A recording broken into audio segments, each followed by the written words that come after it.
forgetful, but you always remind me. You're the only one who brings me peace. You're the only one who brings me peace. So I come, Lord, I come, I come, Lord, I come to tell you I love you, to tell you I need you, to tell you there's no better place for me than in your arms, to tell you I'm sorry for running in circles, for placing my focus on the waves, not on your face. You're the only one who brings me peace. You're the only one who brings me peace. I'm so forgetful, but you always remind me.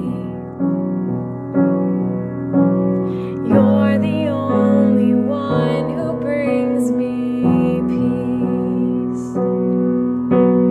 You're the only one who brings me peace. So I come, Lord, I come, I come, Lord, I come to tell you I love you, to tell you I need you, to tell you there's no better place for me than in your arms, to tell you I'm sorry for running in circles, for placing my focus on the waves, not on your face. You're the only one who brings me peace.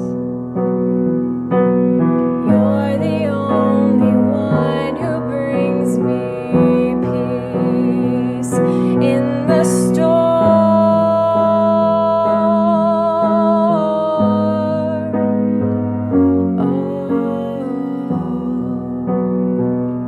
In the storm,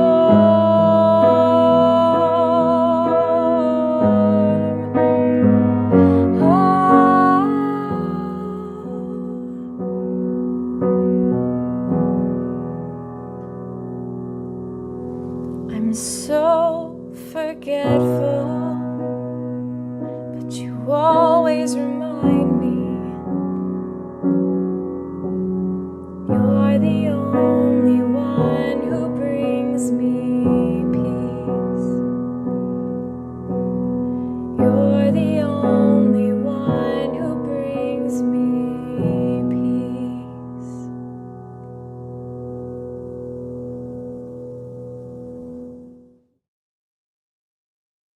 Good morning, everybody. How you doing this morning? Good to be with you. It's a windy, breezy day this morning. We have 11 people online already. Wow, that's pretty crazy. Let's see if I can get some names here real quick before we start. Okay, where am I at here? Kenny Gooch is here.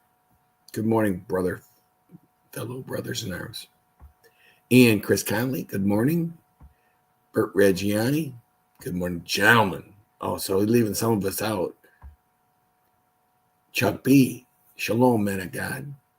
And Dave Donnelly. Good morning, Dave. That's all that's commented. Where's Ken Gooch? Did I see? Oh, he was the first one. Never mind. Okay, everybody's here. Van's all here. Today's verses are from Galations 3, 15 through 20.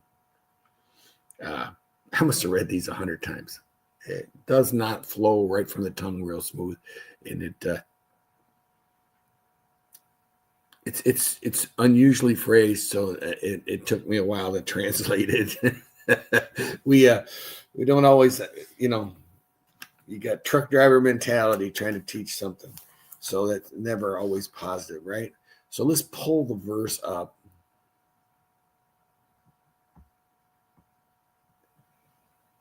Where'd it go? Here it is, right? This is the one. There we are. It starts at verse 15. It says, to give a human example, brothers, even with a man-made covenant, no one annuls it or adds to it once it's been ratified. Now, the promises were made to Abraham and his offspring. It does not say offsprings, referring to many, but referring to one, in your offspring, who is Christ. Christ was offspring of Abraham. We know that just by all the listings in Matthew and the other books where they go through the, what do they call it? The family line of Jesus. And so Paul in this appears to be saying that offspring is Jesus that he was referring to. And this is what I mean. In verse 17, this is what I mean. The law, which came 430 years afterward, does not annul the covenant previously ratified by God, so as to make a promise void. So he's saying the law didn't cancel out. It didn't cancel out the promise he made to Abraham. He says, for the inheritance comes by the law. For if the inheritance comes by the law, it no longer comes by the promise. But God gave it to Abraham by a promise. Paul, in so many words, is insisting that if you read the Levitical laws and stuff, it tells them how to live. It tells them how to atone for sin and stuff like that. So Paul's making the argument that it's never been about the law. It's always been about promise. And that's cool because he's saying basically Jesus didn't change the law. He pointed to the original promise. Because then he goes on to say, why then the law? It was added because of transgressions until the offspring should come to whom the promise had been made. And it was put in place through angels by an intermediary. Now, an intermediary implies to more than one, but God is one. I read yesterday that this could be meant that a covenant can be made by God, and we don't need to have any say in it, which is not hard to believe, but we sometimes get so caught up in it. A covenant as being a contract, something that we're stuck in, and something that but it was never meant to replace the promise. Never. It was a curb or a guide. I love that terminology for the law. It's a curb or a guide. It shows us how we should live. And many of the old Levitical laws, the doctors look back at them nowadays and go, wow, these were basically health regulations that they'd put in place, not so much for their spiritual body, but to keep them healthy and alive. These verses should remind us, and if you're going to look at something that affects you today and me today, and everybody online, everybody in the world, if you're looking at something from these scripture verses that can affect you today, you can look at it and say, God's promises don't expire. There's no time frame. He's not changing. He's not evolving. His love has been the same since the beginning. He was given grace to Abraham thousands of years ago, thousands before Jesus. These verses are true today as they were back when he gave them to Abraham. We can be set free. And I think that's the thing with the promise of grace is we can be set free a little bit. God never intended for us to be some robots following every letter of the law to the detail and then writing 500 more laws that explain the laws that he wrote originally. I mean, Jesus even said it to the Pharisees who considered themselves perfect, that they were whitewashed tombs. They were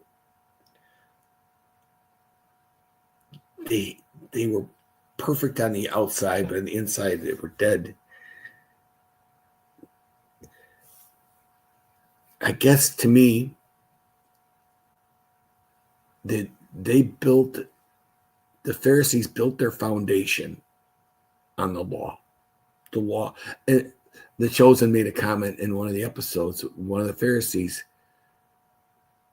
made a comment. They were talking. Two Pharisees were talking to each other. One, I think it was Nicodemus and Shmuel, were talking about the law. And Nicodemus says, "But what about God?" And the Pharisee looked at him and says, "The law is God."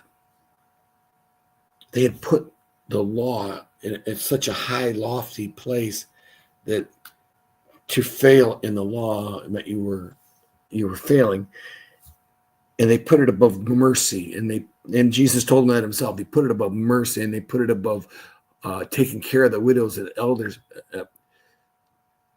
The law became their God, and God saw that, and he set it straight in Jesus Christ. So if I'm going to take anything from today and go forward with it today, is that we should let our faith be the foundation of who we are, not the law. I met years ago, I was in a different church, and there was this lovely lady there, just the sweetest thing. She taught Bible school to the kids, and she took care of flower gardens, and she worked so hard in the church, and she was just an amazing person to talk to. Just fun loving and smiled and made sure everybody felt loved. I mean, this was not your classic church lady. She was really just had the spirit of being loving and caring. And I'll never forget, we had hired a lady to do some stuff around the church, and her husband came to church with her one day, and I was standing there, and there's 3 of us, 4 of us there talking, and she made a comment, and it was not off color, but it was like a damn or something like that, it's nothing too much. And this guy looks at her, he goes, "And you consider yourself a Christian?" You could have heard a pin drop. She was devastated. I mean, here's a person that's devoted her life to the church, and promise you, should have never said that to anybody, no matter what they said to her. But he judged her and hardly knew her. And I thought to myself, his foundation is more on do's and don'ts than it is on the law. And we have to be so careful. I mean, the law is meant to be, the law was meant to be as a guide. It's to teach us how to live our lives and live right with God. I mean, God doesn't like sin, and the law does point to sin. No, Bert, her name was not Diane. I still talk to this lady all the time. So, I mean, it's something that I just remembered seeing the look on her face, because she was being silly, and he turned Levitical on her. Oh, anyway. So today, the one thing we should take is that we should live And so we are free. That our foundation should be in God, not the law, our faith in God. And I hope that was a blessing to you. This one was a challenge for me because it's a challenge. It's where Tom can fix it tomorrow when he does the other half of this. All right, guys. God bless you. I'm glad you're with me today. Please come back next week. Hey, have a firmly rooted week, and may someone see Jesus in you.